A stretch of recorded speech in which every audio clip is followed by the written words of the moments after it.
जी, आज हम पढ़ेंगे भगवत गीता के अनुसार हमारी तड़प ही बताती है कि कृष्ण साथ हैं। श्रीमद् भगवत गीता के 13वें अध्याय के तीसरे श्लोक में श्री कृष्ण अर्जुन से कहते हैं कि तू सब क्षेत्रों में क्षेत्रज्ञ मुझे ही जान। और फिर वो कहते हैं कि क्षेत्र और क्षेत्रज्ञ को जो तत्व से जानता है वही ज्ञानी है। तो इसी संदर्भ में एक प्रश्नकर्ता ने सवाल किया कि जिस ज्ञान की बात श्री कृष्ण अर्जुन से कर रहे हैं उसको हम अपने जीवन में कैसे लाएं। श्री कृष्ण की उपस्थिति को हम अपने जीवन में कैसे देखें। देखिए, दो तरीके से कृष्ण माने सत्य जीवन में उपस्थित होता है और दिख सकता है।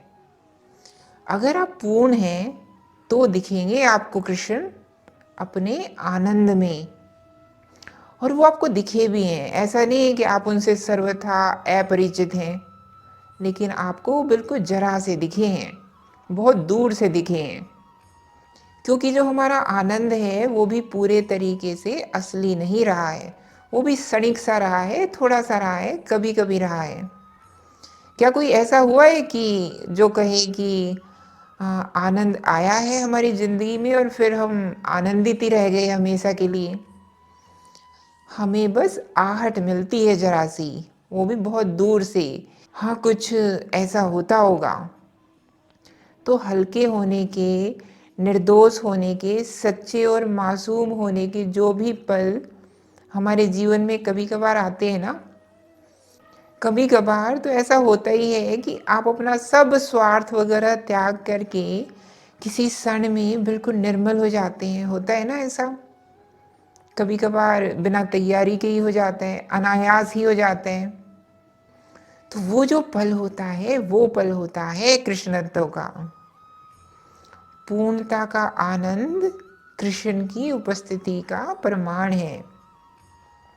वह जो पूर्ण है उसको कृष्ण मिलते हैं अपने जीवन में, अपने उल्लास में। और वो उल्लास कोई हुड़दंग पार्टी वाला उल्लास नहीं, वो उल्लास बड़ा सूक्ष्म और आंतरिक होता है। वो उल्लास पूर्णता का उल्लास होता है। लेकिन पूरे तो हम कभी कभी होते हैं, तो फिर कृष्ण भी हमें आनंद रूप में कभी कभी ही मिलते हैं। तो फिर आप पूछेंगे कि बाकी समय कृष्ण हमें कैसे मिलते हैं।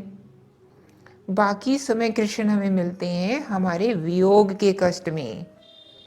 तो जब आप अधूरे हैं तब भी कृष्ण आपके साथ हैं। तब वो किस रूप में आपके साथ हैं? तब वो कष्ट रूप में आपके साथ हैं। और जब आप पूरे हैं तब भी कृष्ण आपके साथ हैं। और तब वो किस रूप में आपके साथ हैं? आनंद रूप में आपके साथ हैं। और जब आप अधूरे हैं तो कृष्ण आपके साथ कष्ट रूप में है, क्योंकि अधूरापन जो होता है वो कष्ट देता है ना। वो कष्ट है ही वियोग का कष्ट, वो कष्ट है ही कृष्ण से दूरी का कष्ट। क्योंकि जो मैं बन गया हूँ वो मुझे नहीं बनना चाहिए था। जैसा मैं हूँ वैसा मुझे नहीं होना चाहिए। ये कष्ट आपको कभी हो ही ना अगर कृष्ण आपके जीवन में हो, आपके मन में हो।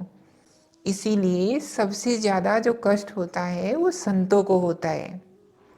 जो जितना ज़्यादा कृष्ण को साथ रखे उसे अपने अधूरेपन का कष्ट उतना ही ज़्यादा होगा। और फिर इसीलिए उसका अधूरापन बहुत चलेगा नहीं। तो कभी ये मत समझिएगा कि आप कृष्ण से दूर हो गए। आप आनंदित हैं तो उस आनंद का नाम है कृष्ण।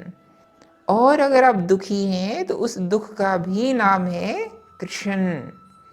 क्योंकि वो दुख आपको है ही क्यों? कृष्ण की दूरी के कारण। और कृष्ण माने क्या? बांसुरी वाले कृष्ण की बात नहीं कर रही, वो कृष्ण जो एक परम सत्य है, मैं उसकी बात कर रही हूँ। जिसका नाम आप शांति कह लीजिए, मौन कह लीजिए, मैं उसकी बात कर रही हूँ। उसको आप आत्मा कहना चाहें कह सकते हो, ब्रह्म कहना चाहें कह सकते हो। यदि वो नहीं है आपके जीवन में तो दुख रहेगा ही रहेगा। क्योंकि आदमी उसी के लिए तड़पता है। वो तड़प ही हमें बताती है कि कृष्ण साथ हैं, कृष्ण साथ हैं, लेकिन हम कृष्ण के साथ नहीं हैं, इसीलिए हम परेशान हैं। हमें हमारे किए की सजा मिल रही है। बात आई समझ में?